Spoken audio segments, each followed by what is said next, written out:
ating maiwagang Sara. Diyan pa rin tayo sa ating kaluluwa. Espiritu naway lubos na gawing mabuti ng Diyos ang inyong buong pagkatao. Yeah. Okay, buong pagkatao. Pagkatao. Oo, ibig sabihin, pagkakulang, hindi po. Yes. Right. Ang inyong espiritu, Kaluluwa at ang katawan. inyong kaluluwa, At katawan. at katawang laman. Yan. Katawan, laman. Napakahalaga, yun ay nauunawaan natin. Katawang kaluluwa, katawang espiritu, yan ang bumubuo ng ating pagkatao. Ibig sabihin, pag yan ay kulang, hindi ka tao. O, halimbawa, meron tayo ngayong nakita ritong marami sa atin nakakakita. Ang mga, marami na akong nakakausap nakikita si ganito, si gano'n, kilala nakakakita ng mga kapre, mga duwende, mga tao, yun daw yung mga namatay. Pero walang katawan, hindi mahipo. Yeah. O sila ba tao kilala nila Tatay ko nga mismo, malimit. Sasabi ko, nakita ko yung aking kaibigan, yung aking kaaway. Sila raw sinusundo nung siya mamamatay na. Pamilya. Pero mga ilang araw na lang namatay na yung tatay ko Sabi na, nakita ko kasi parang ganito. Kaaway ngayon, binabanggit niya. Kaaway niya. Ako sinusundo na. O sa tingin nyo, yung nakita ba niya, yung ba tao? Bakit walang katawan hindi tao yun. Ano tawag doon? Espiritu. Kung minsan tinatawag yung multo Yeah. Tinatawag natin yung multo. Yeah. Walang laman. Ano? Walang laman. Walang laman. Espiritu. O, ang Panginoon muling nabuhay. O, ang Panginoon, siya nagkatawang tao, di ba? Sino naniniwala ang Panginoon nagkatawang tao? Ibig sabihin, nagkatawang tao, ang Panginoon bumaba, nagkatawang tao. Katulad natin. Pag sinabing tao, nagkatawang tao, ang Panginoon, di merong espiritu, may kaluluwa, meron din katawan. Yes. Bakit ko nasabing may kaluluwa? Di ba ang kaluluwa, ang isang elemento dyan sa kaluluwa, isip. Nandiyan na ron yung memory mo Nandiyan yung karakter mo, yung mga pag-uugali mo. Kaya yung isang tao, marami akong kilala nung araw, mga classmate ko nung elementary. Alam ko yung mga ugali, alam ko yung mga kalokohan, alam ko yung patiway ng pananalita. Hanggang ngayon, 40 years, 50 years, pag nakita kami, ganun pa rin Meron pa rin, dala-dala pa rin nila yung minsan yung kanilang mga pag-uugali. Ang Panginoon, sinabi ko, ang Panginoon merong kaluluwa. Kasi merong verse sa Bible. Hindi nyo ba alam ang pag-iisip ni Kristo nasa atin? Yeah. Okay, so sa'yo pakibasa mo. No? First Corinthians. Doon sa Espiritu ni Kristo, napakaraming verse sa Espiritu ng Panginoon. Ang tawag sa Espiritu ng Panginoon, banal na Espiritu. Kasi pag Espiritu, pag salita lamang na Espiritu, napakarami pag sinabi mo, Espiritu, Espiritu, salitang Espiritu. Yeah. Napakarami ng kahulugan. Isang salita yung parehong letra. Depende. Pwedeng Espiritu ng demonyo. Espiritu. Pwede ring Espiritu ng tao. Yung Espiritu ng demonyo, madali ang utusan. Sigurado, susunod yan sa akin. Kasi sabi ng Panginoon binigyan ko kayo ng kapangyarihan na yumura, yumapa sa Espiritu ng kasamaan. Tawag ko rin, Espiritu ng kasamaan. Yeah. Pag sinabi mong Espiritu, pwedeng Espiritu ng demonyo. Pwede rin Espiritu ng tao. Iba naman yung pinabanggit ng mga Espiritu ng soft drinks. Iba yun. Iba yun. Iba ang ano yun. Yung bumubulang-bulang gano'n, pagka panis na yun, panis na yun, kaya wala Espiritu. Iba yung pinag-usapan natin na yun, iba ito Alak. Yung sinasabing Espiritu ng alak, iba rin yun. Kumisan, yung Espiritu, nilagay na yan, idinugtong na yan, ikaya. Alang-alang ika sa Espiritu ng kapayapaan, alang-alang ika sa Espiritu ng pagmamahalan, alang-alang ika sa Espiritu ng Pasko. Minsan ginagamit nila yung Espiritu, pero... Diwa yun diwa. Diwa. Yun yung pinaka-diwa, yun yung pinaka-sentro. Kaya tayo bilang pagkatao, ang isa sa pinaka Yan. Ay. Espiritu, yan ang isa sa pinakadiwa. Pangalawa, yung kaluluwa. Yung katawang laman, yan ay hindi gumagalaw kung hindi yan dumadaan sa pag-iisip. Yung isip yan na nagpapagalaw. Okay, basahin mo kayo, Soseng, yung nakita mo kayo, Soseng? Oo. Sige, tingnan natin ang Panginoon mayroong pag-iisip. Sinong nakakaalam ng pag-iisip ng Sino Diyos? ang nakakaalam ng pag-iisip ng Panginoon? Sino ang makapagpapayo sa Kanya, ngunit nasa atin ang pag-iisip ni Kristo? Alright, nakita natin, hindi ako nagsasabi niya na baka kasi may makapanood na naman sa akin, sa ating sa video ko kasi may mga nanonood dyan. Kung minsan, nagko-comment sa akin. Ang sabi ko lang, ang tinuturo ko lang, yung nababasa ko lang sa Bible. Hindi naman ako nagtuturo ng itinuro lang sa akin. Kasi maraming tagapagturo, hindi Bible lang tinukunan. Ang tinukunan nila, minsan, mga libro ni ganito, sinulat ni ganito, sinulat ni ganito. Ang binabasa natin, isinulat ng Bible. At yung Bible na yan, yan ay kinasihan ng Espiritu Banal, Santo. Sabihin ng banal, hindi sa kasamaan. Yeah. Okay? So, ang Panginoon, makita natin, may pag-iisip. Meron din siyang katawan. Yeah. Uy, napakahalaga nga niyan eh. Pag hindi mo nakita na ang Panginoon ay mayroong katawan, meron siyang, nagkatawan siya ng laman, katulad natin, magiging kang kaaway ni Kristo. Kaya nanahihi po siya eh. Kasi sabi ng Bible huwag mong basta paniwalaan ang nagsasabi na sa kanya ang Espiritu. Yeah. Kailangan siya ay subugin. No, kailangan subugin. Ano sabi naman sa Bible?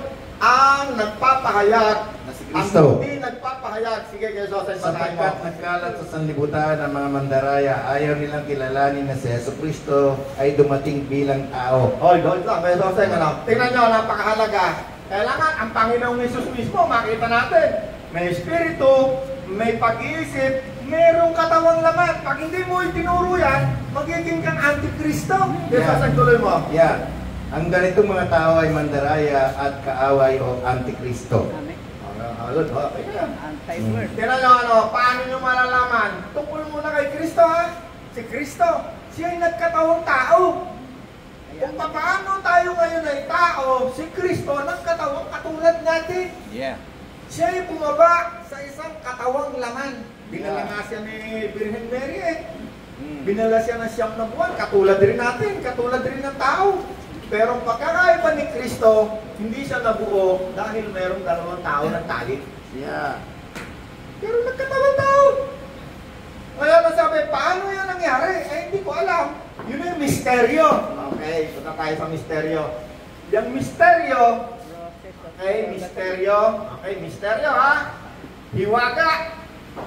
Misteryo, hiwaga. Hiwaga, Tagalog, hiwaga, misteryo. Ano pa ba? Yeah. Tagalog? Iwaga. Kababalaghan.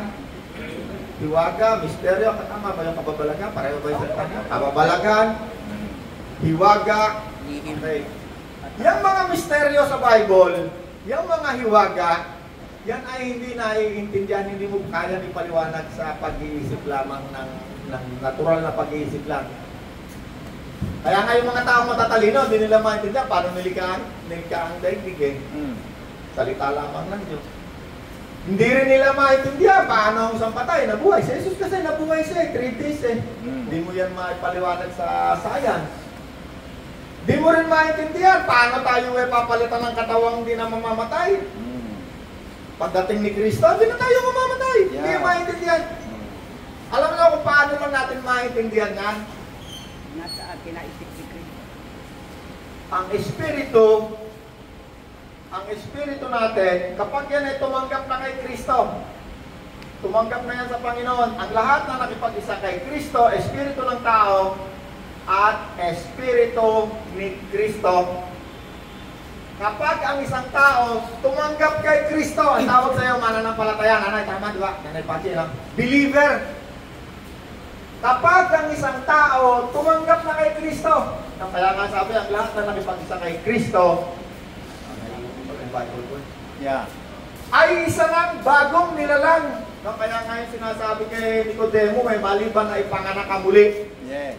Bakit? Kasi nga doon sa panahon ni Adan, nung siya nagkasala, ang tao ay nawala, ay namatay. Ay ibig sabihin ng namatay, yung espiritu ko kunwari si Nanay Pachi, wala pa si Kristo, ha?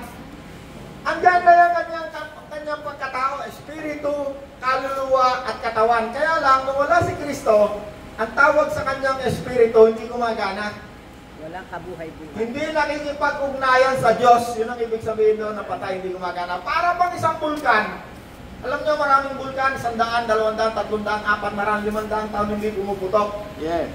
Hindi active. Ibig sabihin, may bulkan, pero hindi mo alam na, andyan pala yung pinatubo eh. Wala nga nakakaalam ng Pilipino, yan pala may bulkan pala dyan pinatubo eh. Kasi 500 years na, hindi pa yung pumuputok. Parang wala yan sa history ng Pilipinas. Kasi hindi pumuputok. Pero hindi ibig sabihin, wala rong bulkan. Nandun ang bulkan. Ganon din yung espiritu natin. Hanggang wala si Kristo dyan, hindi nakikipag-ugnayan, ang tawag dyan ay hindi gumagana. Patay. Nagkaroon lamang yan ng buhay nung si Kristo ay dumating sa ating buhay. Sabi ng Bible, dati tayo'y patay. Subalit, dahil sa biyaya ng Diyos, tayo'y nagkaroon ng buhay. Yeah. So, ang binabanggit doon, yung espiritual nating katawan. So, huwag nyo kakalimutan yung tatlong yan. Ang buong pagkatao natin, espiritu, kaluluwa, katawan. Pagka yun na nakalimutan mo, lagi mong maisipan, ikaw ay nagsasalita, dyan lang sa katawan. Akala mo, yan lang ikaw. Kahit ang Bible, pakikita mo yan, malimit yan. Kumisan, merong narrative dyan. Narrative, yung parang kwento ng istorya ng pangyayari. Mostly, Meron naman dyan mga turo na hindi mo kaya nang intindihan ng natural mo ng pag-iisip, maliban na ikaw ay tumanggap na kay Kristo. Yun ang magpapaunawa sa iyong mga sinasabi ng Bible na tawag misteryo. Okay, marami dyan misteryo. Isa dyan. Sabi ni Apostol Pablo, isang misteryo, isang hiwaga ang nais kong malaman ninyo. Yes.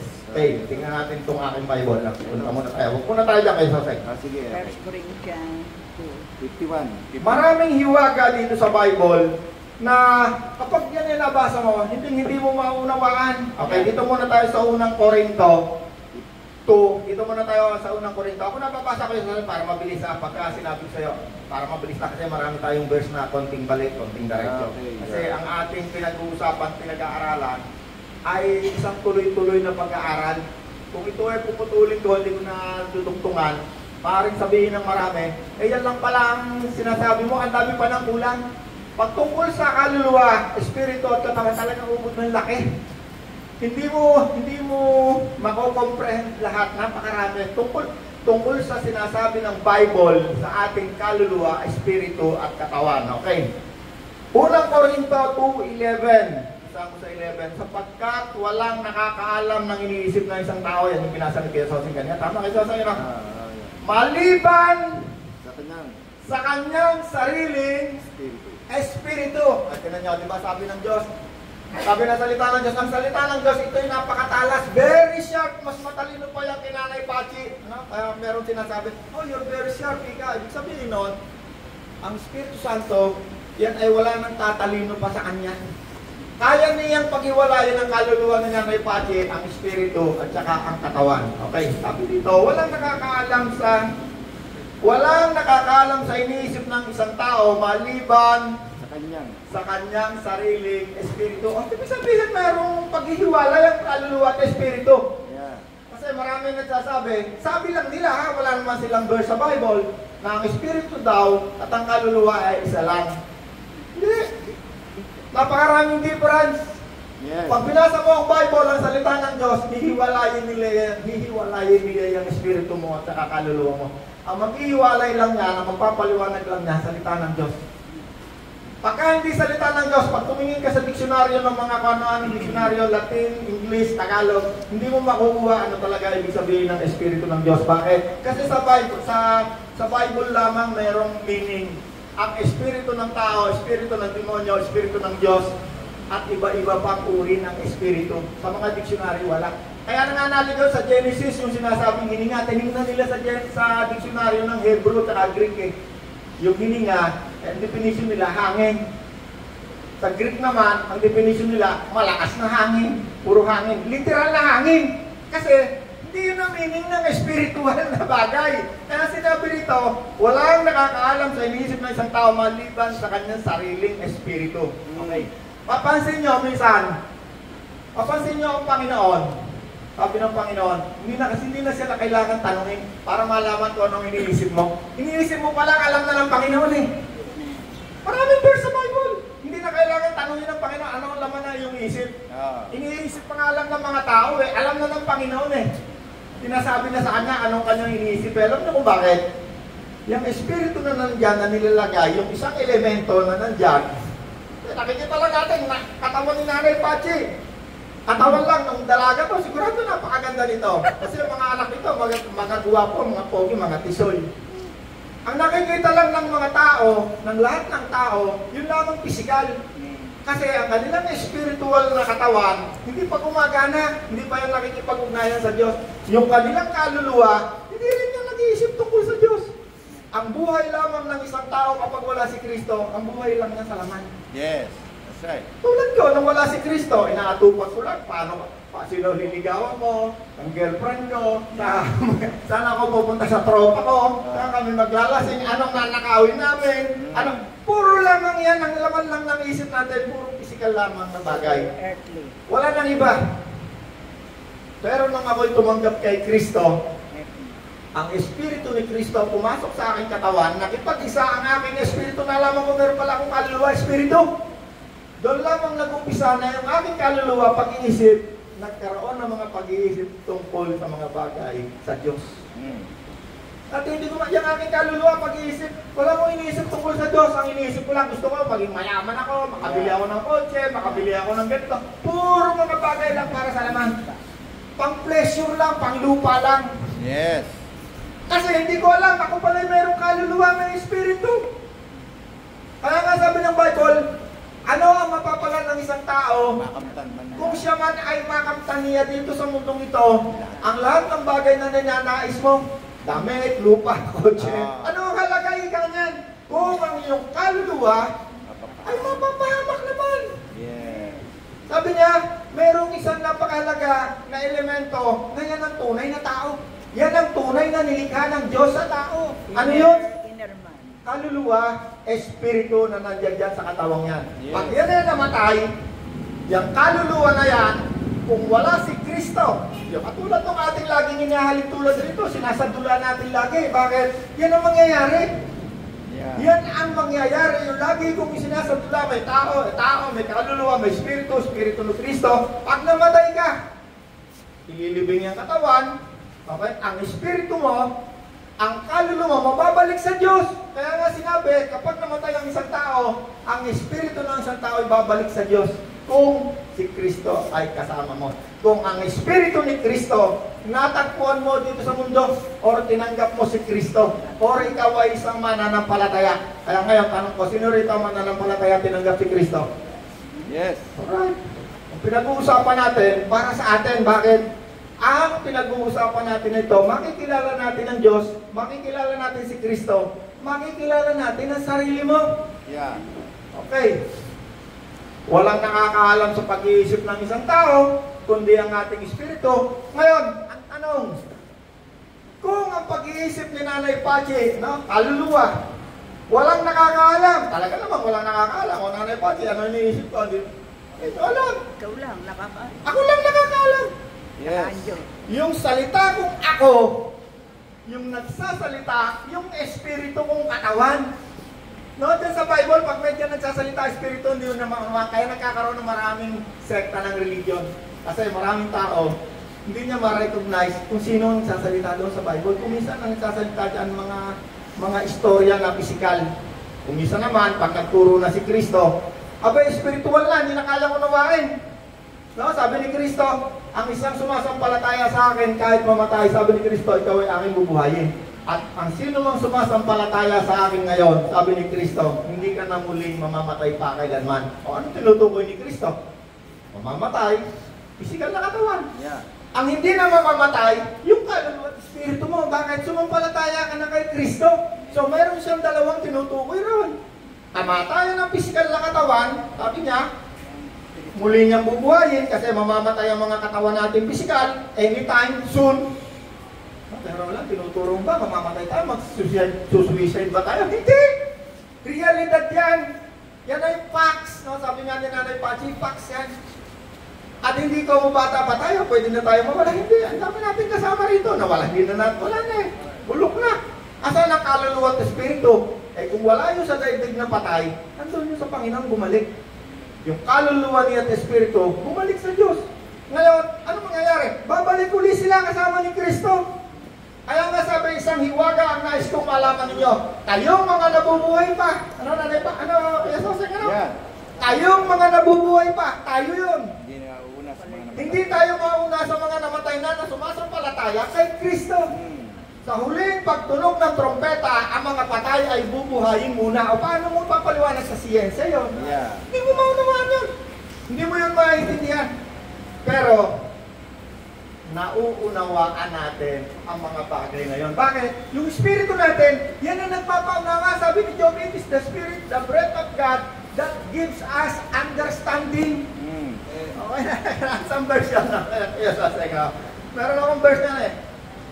Sa Job 32:8. Sabi ni Job, ang Espiritu, ang hininga ng Diyos, ito ang magbibigay sa atin ng pangunawa. Yeah. That's right. No? Job, diyan na yata, binasa ko na kayo. Ito na. Lista nyo na lang, basahin nyo na lang kasi marami akong verse ngayon babasahin. Tutuloy mo yung 1 Corinto 2:11. 12 na ako. Okay? 2, pagkat walang nakakaalam iniisip ng tao maliban sa kanyang sariling espiritu. Gayon din naman walang nakakaalam sa iniisip ng Diyos maliban sa espiritu ng Diyos. Okay? Eh kung ang tao walang nakakaalam sa iniisip niya, eh yung pa kayang Diyos. Walang nakakaalam sa iniisip ng Diyos maliban sa espiritu ng Diyos. Okay, kaya sinabi, kung wala sa isang tao ang espiritu ng Diyos, Dito sa kanya. hindi siya, Kanya. ano kaya sabi? At kung wala ang espiritu ni Kristo sa isang tao, dalawang binabanggit eh, no? Espiritu ng Diyos, espiritu ni Kristo, no? Kung wala sa isang tao ang espiritu ni Kristo, hindi kay Kristo ang tao ito. Yan, Kung wala sa isang tao ang espiritu ng Diyos na siyang muling bumuhay kay Jesus. Sino mo, ano? Okay, Sasay, nakita mo? Sige, basahin mo kay Sasay. Kung naninirahan sa inyo ang Espiritu ng Diyos na siyang muling bumuhay kay Jesucristo, siya ang muling bubuhay sa inyong mga katawang may kamatayan sa pamamagitan din ng kanyang Espiritu naninirahan sa inyo. Okay, hallelujah. Paano tayo mabubuhay? Sa pamamagitan ng Espiritong naninirahan kay Nanay Pachi. Kung paano ang Panginoong Jesus ay muling binuhay ng Diyos, Yes. Sinong bumuhay sa katawan ni Kristo na namatay? Ang Diyos! Yeah. Kasi ang Panginoong Jesus at ang Diyos, isa lang sila. Kaya sinabi, anong buhay na walang hanggan? Ang makilala kanila na isa tunay na Diyos at si Jesucristo na iyong sinugo. Yes. Yun ang buhay na walang hanggan pag nakilala natin siya. Iisa at tunay na Diyos. No? Kaya nga sinasabi natin, isa lang ang Diyos eh. Okay, tuloy natin sa 12. Ang tinanggap natin ay hindi ang espiritu ng pagkatakot. 1 Corinto 2:11. Yeah. Hindi ang espiritu ng pagkatakot. No? Kaya nga sinasabi, sino man tumanggap kay Kristo ay tumanggap sa Diyos. Hindi, ang tinanggap natin ay hindi espiritu ng pagkatakot. Hindi ang espiritu ng pagkatakot o espiritu sa sanlibutan, kundi ito'y espiritu na mula sa Diyos upang maunawaan yan, understanding. Kaya kailangan ng espiritu na mula sa Diyos. Kasi nga yung espiritu na yan, dati hindi gumagana yan, hindi yan nagbibigay ng pangunawa. Kaya nung tinanggap natin si Kristo, sabi ron, kaya ngayon, sabi nito sa binabasa natin, upang ating maunawaan ang mga kaloob sa atin. Kasi no way na maunawaan natin kung wala si Kristo sa atin, hindi natin maunawaan. Pwede mong malaman, pero hindi mo maunawaan. Iba yung salitang na nalaman o natutuhan dahil tinuruan ka ng tao. Iba yung naunawaan. Understanding. Yeah. Yung karunungan, wisdom naman yan. Yung wisdom may tatlo pa rin yung definition niya. Okay, kaunawaan. Roma 8:16. Roma 8:16. Yeah. Ang Espiritu ang nagpapatotoo kasama ng ating Espiritu. Okay, big letter E, Espiritu ng Diyos, Espiritu ni Kristo, magkasama yan, isa lang yan. Kaya nga, pag sinabi mong Espiritu, hindi mo naman kayang bilangin eh. Ang bilang, hindi yan, irrelevant yan pagdating sa Diyos. Yung edad, irrelevant yan. Yung taon, irrelevant yan sa Diyos. Kasi ang Diyos hindi tumatanda, hindi yan nababata. Siya'y pareho noon, ngayon, magpakailanman. Katulad ni Kristo na nasa katawan at na may katawang tao nakaupo sa kanan ng Diyos, hindi yan tumatanda na. Hindi rin yan bumabata. Hindi umiikot sa May araw. katawan pa rin. Kung paano siya bumaba, namatay, muling nabuhay, sa krus umakyat sa langit, nakaupo sa kanan ng Diyos, may katawan. Hindi pwedeng hindi mo maintindihan na si Kristo ay nagkatawang tao, may katawan hanggang ngayon, may katawan. Pero hindi tumigil doon. Meron tayong kaalaman na hindi lamang siya katawan, hindi lamang siya nagkatawang tao. Marami rin verse sinasabi na si Kristo ay tunay na Diyos. Yes. No? Tunay na Diyos. Kanyang biin. Pero napakahalaga, huwag mong iiwanan na si Kristo yung may katawang tao hanggang ngayon. Yeah. Hindi mo pwede yung iwanan. Bakit? Babalik yun eh. Isang araw babalik yun. Babalikan niya tayo ngayon na nabubuhay pa. Kaya nga sinabi, merong hiwaga sa isang kisap mata, tayo'y bubuhayin. No, babaguhin tayo. Paano yun? Hindi mo ipaliliwanag yun ng science. Hindi. Sa isang kisap mata, babaguhin si Nanay Pachi, ang katawan mo ay papalitan ng katawan na hindi na mamamatay kailanman. Yeah. Superhuman tayo. Tayo ay superhuman! Ay naku po. Hindi Ay naku po, natatanda. napanood na naman. Ano ba yan? Wala. Sinasabi mo, ano ba? Yung ibig sabihin na pag hindi ka na mamamatay, papalitan ng katawang hindi na mamamatay. Ano tawag sa'yo? Yeah. Diba? Superhuman tayo. Bakit? Hindi na mamamatay eh. Oh, paano natin yung nalaman? Naunawaan natin dahil sa Espiritu ni Kristo na nakipag-isa ang Espiritu natin. Kaya nga tayo, tumatawag tayo sa Diyos, anak ng Diyos. Ang isang taong wala ang Espiritu ni Kristo, hindi mananampalataya.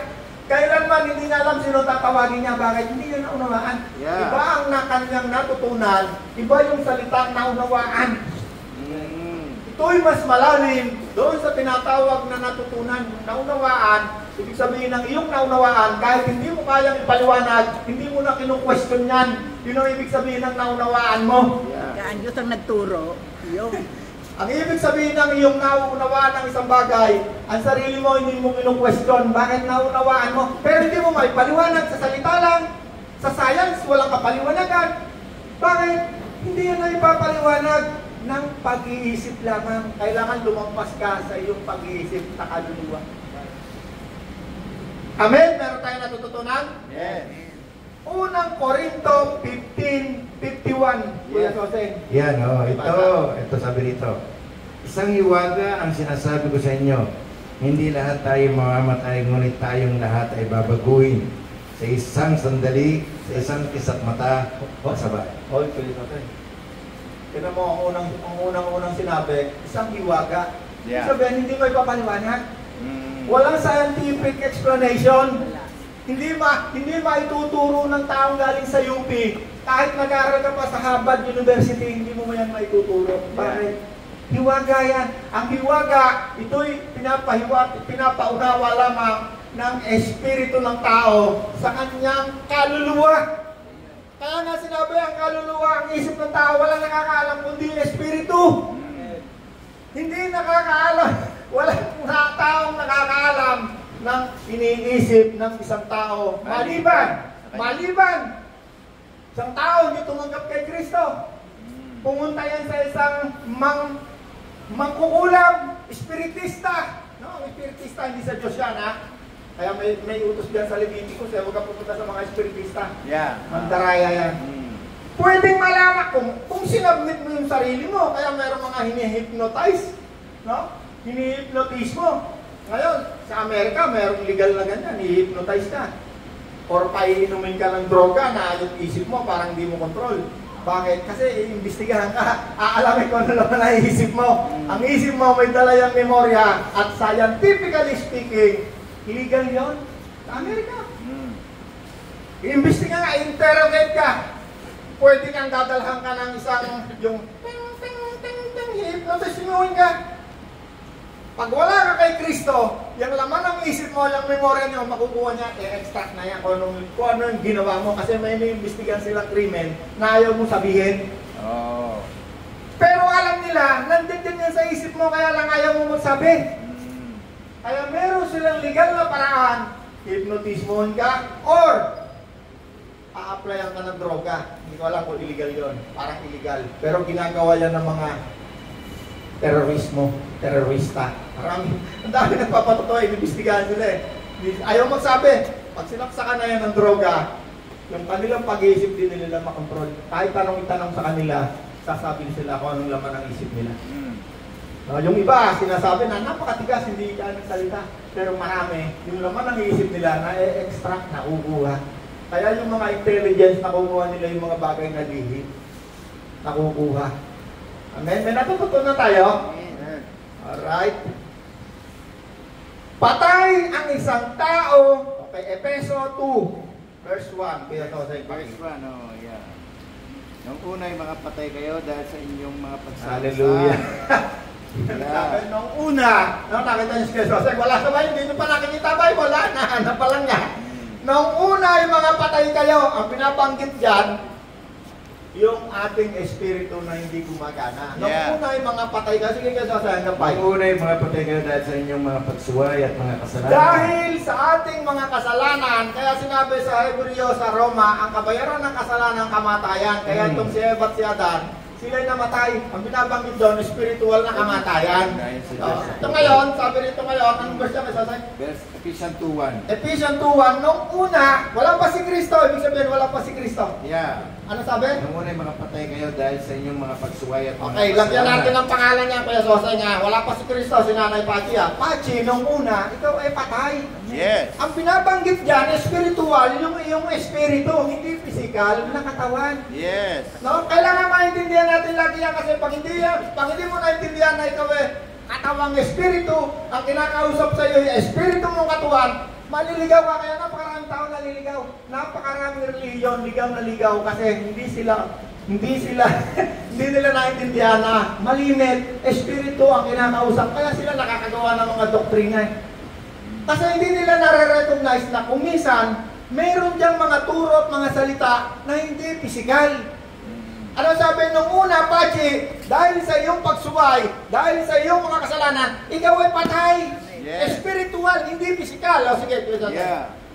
Yan, nung una, patay kayo dahil sa inyong mga pagsuway at mga kasalanan. Sinunod ninyo noon ang masamang takbo ng mundong ito. Okay, sasay. Sinunod mo, Pachi, ang masamang takbo ng mundong ito. Bakit? Kasi wala ka namang alam sa salita ng Diyos eh. Yes. Hindi mo naman tinatanggap si Kristo eh. At kahit ikaw ay magbasa ka ng Bible, kung hindi mo tinanggap si Kristo, yung mga hiwaga, hindi mo naintindihan. Yes. Kaya naintindihan mo lang, puro mga pisikal na bagay sa Bible. Ang pag-iisip mo ay mababaw at ganyan lang sa isip. Hindi ka nakalampas sa iyong pag-iisip. Kaya nung una, nung wala si Kristo, hindi mo tinatanggap si Kristo. Maraming tao kahit hindi tinanggap si Kristo sa ulang Bible eh. Yes. Nung una, sabi niya, ang sinusunod mo ay ang takbo ng mundong ito. Mag-girlfriend ako, mag-aasawahan kami dalawa, mag-lalasing ako, magnanakaw ako, magseselos ako. Bakit? Yan ang gawa ng laman. Kung kaya babasahin natin, makarating tayo sa gawa ng laman. Tuloy pa kayo sa tayo. Ngunit, napailalim kayo sa pinuno ng kapangyarihan napailalim ka, Pachi, nung ikaw ay nandoon sa daigdig, wala si Kristo, ikaw ay napailalim sa kapangyarihan ng Espiritong nagahari sa daigdig na ito.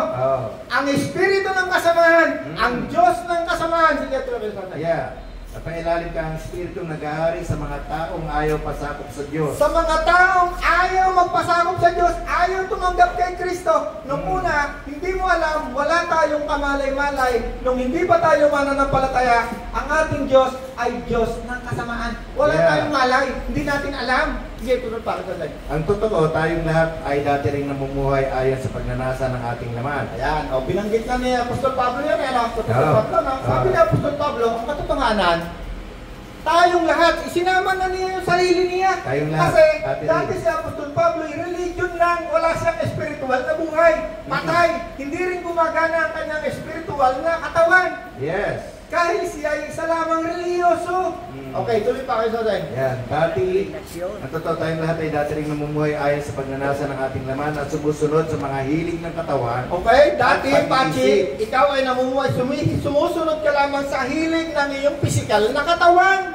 Okay? Yeah, kaya sa ating likas na kalagayan, Kaya sa ating kalagayang likas, natural, kabilang tayo sa mga kinapuputan ng kabilang Diyos. tayong lahat sa mga kinakapuotan ng Diyos. Okay, tuloy sa akin Yeah, subalit napakasagana Balit napakasagana na biyaya habag ng Diyos. at napakadakila ng At pag-ibig niya. napakadakila ng pag-ibig niya. Okay, yan ang mahalaga. Yeah, tayo binuhay niyang kasama. Tayo'y muling binuhay na kasama ni Kristo. Nang tayo mapatay pa. Nung dahil sa- tayo'y mga patay pa. Okay, hindi pisikal na salita rito ha. Espiritual ha. Espiritu mo ang sinasabi ha. Yeah. Hindi pisikal na katawan. Kaya napakahalaga. Hindi mo dapat makakalimutan. Espiritu kang katawan. Ang tunay na ikaw ay yung espiritu mo. Inner, O tayo, kaluluwa. Mas malalim yan eh. inner man. Dating patay. Ano? Hindi gumagana. Bakit? Sinabi nga eh, dahil sa kasalanan ng isang taong si Adan, tayo'y namatay. Hindi pisikal. Espiritual yung. Yeah. Yung hininga ng Diyos doon sa Genesis at sila'y hiningahan ng Diyos, sila'y nagkaroon ng buhay. Sila'y naging mga buhay na kaluluwa, espiritual, hindi pisikal. Kaya maraming naliligaw eh. Naku, oxygen nika yung hininga. Kaya nagkaroon ng definition na yung hininga ay yun yung espiritu ng Diyos. Hindi. Physical yung hininga natin. Physical, kaya tayo physical natin nagkaroon ng buhay. Nung yan ay nilikha ng Diyos, kumpleto na yan. Pero yung espiritu, hindi pa nababahagi sa atin. Yeah. Kaya nung tayo binahaginan ng espiritu ni Kristo, nung tayo tumanggap na kay Kristo, ano Yeah. sabi ni Kristo? Bago umakyat si Kristo, mayroong verse eh, at sila'y siningahan ni Jesus. Oh. At sila'y nagkaroon ng John buhay. 20. Pero buhay na siya nung sila hiningahan. Katulad nung hiningahan sila ng Diyos sa Genesis. Yeah. Subalit nawalay, namatay. Subalit dahil sa kasalanan ng isang tao tayo nawalay at dahil din sa isang tao na ang pangalan ay Jesus, Yes. tayo'y nagkaroon ngayon muli ng buhay. Espiritual! Hallelujah! Yeah. So may naunawaan tayo ha. Oh, may naunawaan na tayo tungkol sa espiritu ha. Kaya dito sa kaluluwa yan. Yan ano yan. Yan ang mas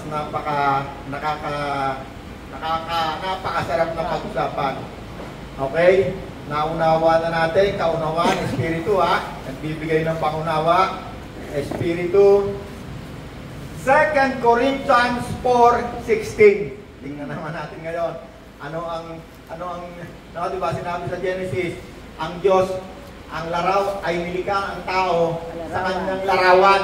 Larawan. Pero ang Diyos, espiritu eh, walang physical na image ha. Kaya magkakaiba na naman tayo. Pag ang Diyos nagsasalita, hindi nyo isipin yan eh physical. No, kaya nagkaroon ng mga larawan eh, kasi yung nagbasa ng Bible, ano ba religion to nagbasa ng Bible? Larawan, nilagyan nga ng image. Kaya yung Diyos Ama may larawan sa kanila eh. Yung Diyos Anak may larawan din. Ewan ko lang yung Diyos Espiritu Santo may larawan. Bakit? Kasi nagsasalita sila, akala nila puro physical. Nilikha ng Diyos ang tao sa kanyang larawan. Okay, basahin mo yan kayo, Roday. 4. Yeah, yung 2 Corinthians 4:16. 4:16, sabi Okay. nito, kaya't hindi kami nasisiraan ng loob kahit na humihina ang aming katawan lupa, patuloy namang pinalalakas ang aming espiritu araw-araw. Alright? Ang bahagya, panandali ang kapaghatiang dinaranas namin ngayon. Hindi, mali pala ko rin. Tayo ay binabago ng Diyos araw-araw. Mali yung verse ko. Anong verse ko? 3 yun. 3. Sige. 3. Tingnan natin ito. Yan. At ngayon naalis na ang talukbong, nagniningning sa atin ang mga mukha, sa ating mga mukha ang kaluwalhatian ng Panginoon at ang kaluwalhatian niya na nagmumula sa Panginoon na siyang Espiritu ang siyang magbabago sa atin. Ay, wala sa Unti-unti lang. Unti lang. Sige. Unti-untiin mo lang. Ulitin mo. At ngayong naalis na ang At ngayong naalis na ang harang sa ating mga pag-iisip. Yeah. Harang ha. Kasi yun yung humaharang sa pag-iisip natin. Okay? nagniningning sa ating mga mukha ang kaluwalhatian ng Panginoon. Nagniningning sa ating mukha ang kaluwalhatian ng Panginoon. At ang kaluwalhatian niyan ay nagmumula sa Panginoon. At ang kaluwalhatiang yan ay nagmumula sa Panginoon. na siyang Espiritu, Na siyang Espiritu. ang siyang magbabago Ang siyang magbabago sa atin mula sa atin sa isang antas ng kaluwalhatian mula sa isang antas ng kaluwalhatian hanggang sa tayo maging kalarawan hanggang sa niya. tayo'y maging Kalarawan. kamukha, kalarawan. Anong larawan? Hindi physical. Hindi physical. Yes. No? Spiritual. Ano sabi? Sino magbabago? Ang Panginoon. Sino ang Panginoon? Ang Panginoon na Espiritu na kasama natin. Yeah. Nakasama ng ating Espiritu. Yes. Tayo'y kaniyang babaguhin. Kaya merong verse sa Bible, tayo'y nilililok, binilagyan tayo ng anyo ng Diyos. Yeah. Ano yung nilililok? Ano yung binabago?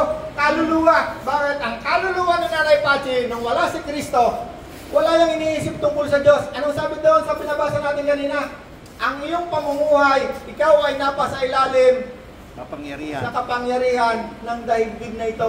Ang iyong sinusunod ay ang mga Nasa ng laman. nasa ng laman. Okay? Yung pag-iisip mo, dahil wala si Kristo, wala yung ginagawa yung katawan na yan, kundi patungkol sa pisikal na laman. Wala yung giniisip tungkol sa Diyos. Bakit? Subalit, nung nawalan ng harang ang iyong pag-iisip, tinanggal si Kristo. Ano ngayon ang nangyari? Tayo ngayon ay binabago hanggang sa tayo'y maging kalarawan, kamukha Yes. ni Kristo. Okay, Yes. ano? That's right. Anong larawan ng Diyos? Anong mukha ni Kristo? Okay. Sabi ng Diyos, sino ba ang Diyos? Sabi ng Diyos, I am the Lord, I am holy. Yes. Ako ang Panginoon, Ako'y banal. ako'y banal. Okay, marami pang verse sa Bible. Kanyang wani. Holy, holy, holy Holy is the Lord. is the Lord God Almighty. Ang kanyang wangis. Yun ang kanyang wangis. Yeah. Yung kanyang imahe. Yun ang original na imahe ng Diyos na nilagay sa tao. Kawangis, banal, mabuti. Pero naging kampon ng Diablo. Brad, basahin ko. Si Cain naging kampon ng Diablo eh. Sige, basahin. Dahil ang Diyos na pumili sa inyo ay banal, dapat din kayo magpakabanal sa lahat ng inyong ginagawa sapagkat nasusulat, magpakabanal kayo sapagkat ako'y banal, sabi ng Panginoon. Hallelujah. Holiness, kabanalan. Oh. No, kaya kahapon natuwa ako eh. Yung sinamahan namin doon sa sa church. Kaya pinag-aaralan eh. Anyo ng Diyos, kabanalan. Yeah. Sabi ko sa asawa ko, alam mo yung sino yung tinuturo natin, pinag-aaralan ko yung tagabi pa, ilang linggo ko nang pinag-aaralan. Maraming verse sa Bible na sinasabi ng Diyos na Espiritu, ang ating imahe ay pag-ibig, pagmamahal, kabanalan. Yes. Kaya ngayon, si Nanay Pachi, na hindi gumagana ang pag-iisip, walang pag-iisip tungkol sa Diyos, puro lamang sa kanyang pisikal na laman, puro literal lamang. Nakakilala kay Kristo, pumasok ang Espiritu ni Kristo sa kanyang katawan, nakipag-isa kay Kristo, ngayon ang kanyang kaluluwa, na dating pinagagalaw lamang ng katawan sa kasalanan, sumusunod sa Diyos ng kasamaan, ngayon, dating masama, ano ngayon ang nangyayari? Unti-unti, nagiging tayong kalarawan ni Kristo na mabuti na kamukha ng Diyos.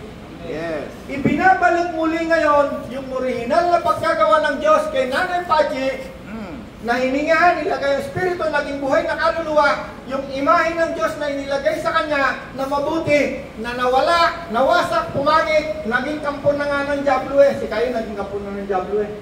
Hanggat na namatay. Si Seth, wala na si Seth sa Genesis chapter 5, wala na sa imahe ng Diyos eh. Nawala na, na-disalign na, na-disform na, naging masama na.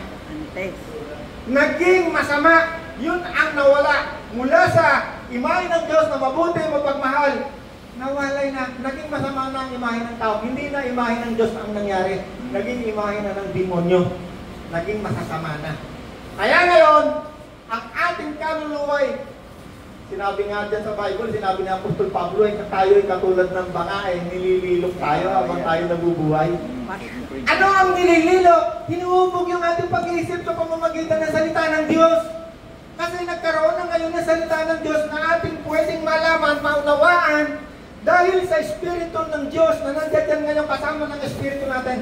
Dati, nung hindi natin alam na tayo ay mayroong Espiritong katawan, kala natin kaluluwa lang tayo, ay di wala kung wala tayong Espiritu, yun ang tinuro sa'yo, ay di wala nagpapaunawa. Ang nauunawaan mo lang, kung ano lang yung literal na nababasa mo, hindi ka nakakaahon sa religion mo, andun ka lang. Si Apostol Pablo, isa raw. Sinabi ni Apostol Pablo, nung siya tumanggap kay Kristo, sinabi ni Apostol Pablo, dati tayong lahat ay sama. Nalaman ni Apostol Pablo, ano ang kanyang kalagayan? May religion lang. Pero Na wala siya rin nandoon lang sa religion. Kaya nga sinabi, na alis, kapag binabasa niya ang aklat ni Moses, kasi yun yung kaligtasan niya, Ayos ng talakbo. naalis na yung harang sa kanyang pag-iisip. Bakit naunawaan niya ngayon na yung kanyang kaluluwa at espiritu, siya isang nilalang na mayroong espiritu, yung espiritu niya ngayon nagkaroon ng buhay connection sa Diyos sa pamamagitan ng salita ng Diyos.